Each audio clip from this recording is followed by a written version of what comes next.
This is just a sample of the audiobook. To get the complete audiobook, access the link posted in the first comment. I saw Birdie. She smiled at me, and at the sight of those tiny little teeth, I exploded. I leapt across the table and threw myself at David. I tried to hit him. Well, in fact, I tried to kill him. That was my main intent. But I was small and he was big, and Birdie, of course, came between us, and I was somehow pulled away and put back to my side of the table. I looked at my sister, at the strange smile playing on her lips, and I could not believe that I had never seen it before, had not seen that my stupid little sister had fallen for the whole thing, that she saw David as my mother saw David, as Birdie saw David, that she was proud that David had chosen her, and proud to be carrying his child. And then it hit me. David didn't just want our money. David wanted the house. That was all he'd ever wanted from the moment he'd first set foot in it. And having a baby with my sister would secure his stake in it. I went to my parents' bedroom the next day. I opened the cardboard boxes into which all their non-valuable possessions had been emptied when the furniture was given away. I could sense my father's eyes on me. "Daddy," I said, "where's the will?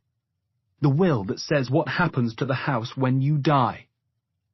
I could see the suggestion of words forming in the base of his throat. He opened his mouth a millimetre or two. I moved closer to him. "Dad, do you know? Do you know where all the paperwork is?" His gaze went from my face to the bedroom door. "It's out there?" I asked. "The paperwork?" He blinked. He did this sometimes when he was being fed. If Mum said, "Is that nice, darling?" he would blink and Mum would say, "Good, good," and give him another mouthful. "Which room?" I asked. "Which room is it in?"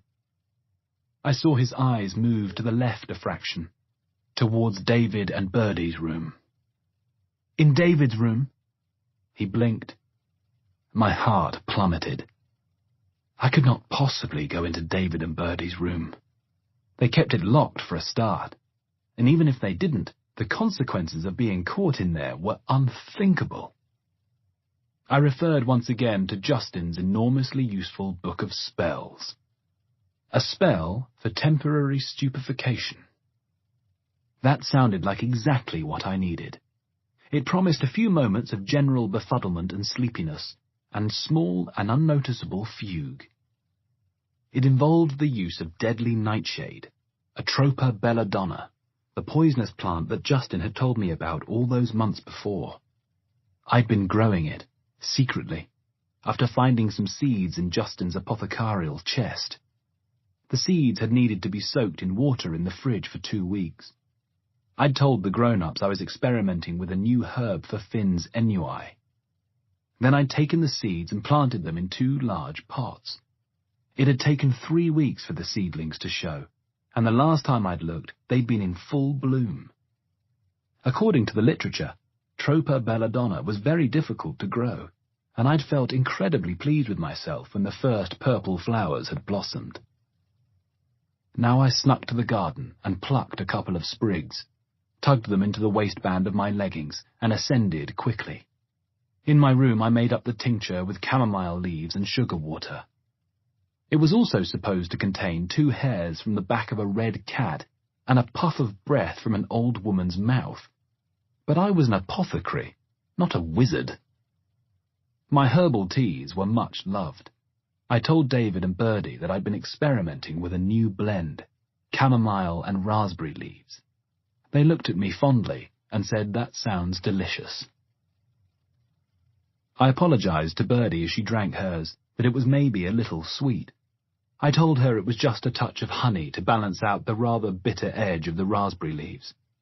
The spell had specified that the recipient of the spell needed to drink at least half a cup. So I sat and watched with an affectionate look on my face, as if I was desperately seeking their approval, so that they would keep drinking, even if they did not like the taste. But they did like the taste, and both of them drank their full cup. "Well," said Birdie a while later, as we put